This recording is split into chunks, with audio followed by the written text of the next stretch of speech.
And there was a 3-foot being just right there looking at me. What did it look like? It was blue-gray, and it had big blue eyes. And I went up to the dock, and there was this beautiful blue craft. Now, were the eyes larger than a regular human on Earth? Yes, okay. Absolutely. Like how much?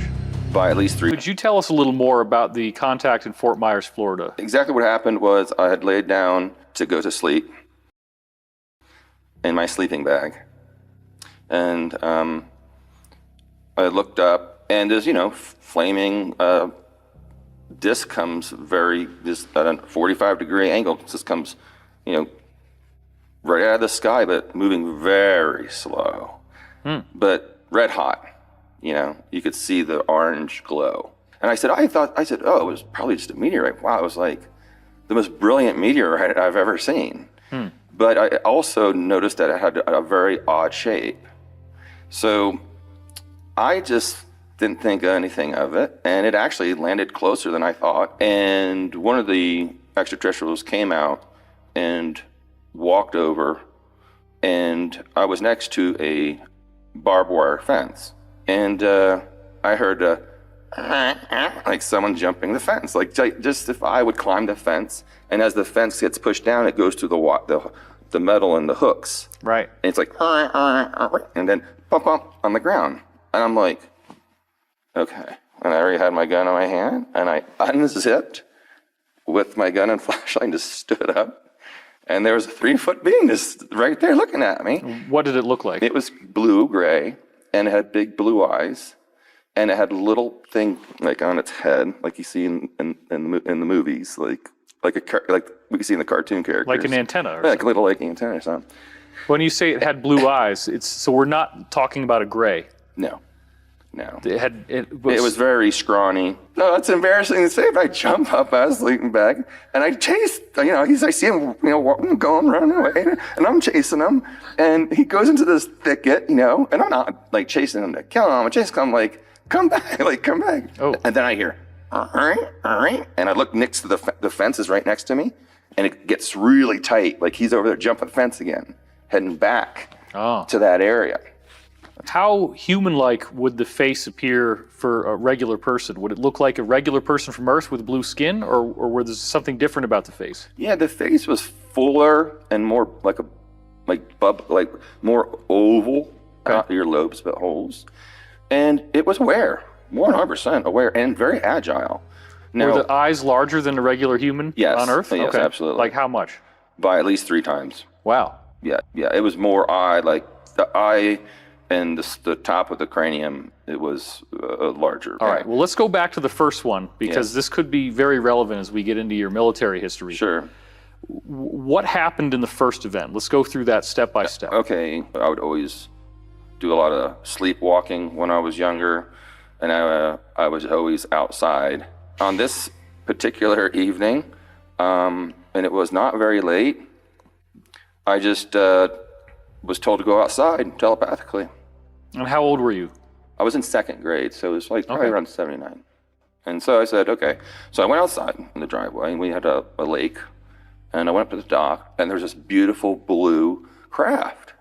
What did the craft look like? What was the shape? You could see detail, but you couldn't see edges. Does that make sense? Mm-hmm. You could see outlines of this, classic, shape. And it was like telepathically saying that we're here and we exist, and we're going to be back for you.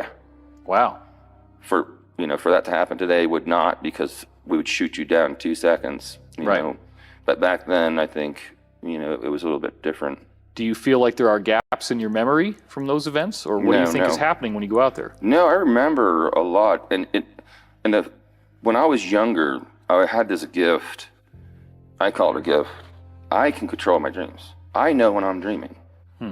And it just recently came back to me, within the past couple of months, where I can do it again.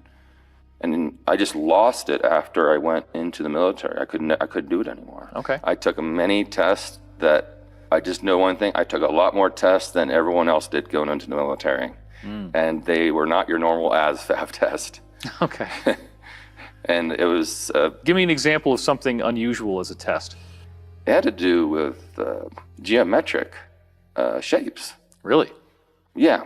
And like mandalas, and like out of these 6, which one do you like?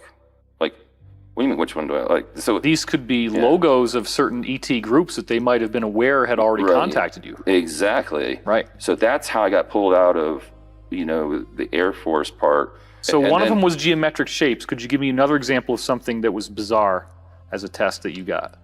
There was a lot of high-end physics and magnetic questions, which I really didn't understand at that point. But I scored high on it. But that's not my thing. But so I had these amazing job opportunities when I went in the military. When you are first brought to Sandia, and I think that's something you've told me before about the process of how you got to the room. Let's start with how you get brought in. There's a locker room at the top. You basically change into scrubs, then go down and change into your suit. So it's like 2 change-out stations. Wow.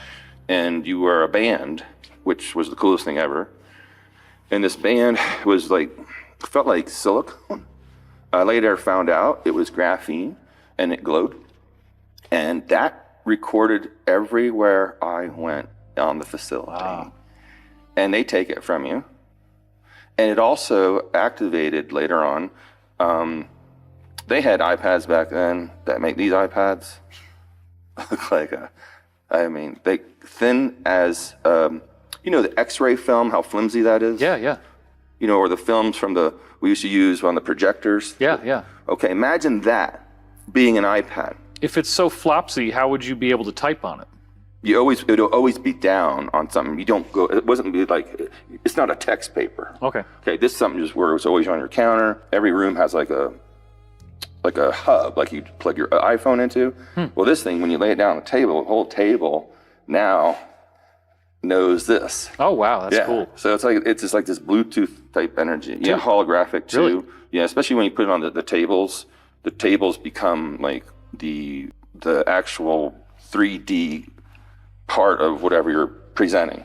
Wow. So if I did get a body, that can be projected above the table, and then you can move it with your hands. And you can say, hey, so I don't know what this is here in the body. We want just this. How would you carry the little floppy iPad? Well, you don't have anything on you ever but this band and this piece of paper. Oh. Corey on this show has talked about a smart glass pad, and it sounds a lot like what you're describing. What was it called? It was always just called like the folder. The folder. Yeah, the folder. Well, a lot of times it seems like to as they call it, reduce psychological impact. Yes. They try to give you these conventional things. That makes sense, yeah. Right, so it's just a folder. Yeah, don't forget your folder.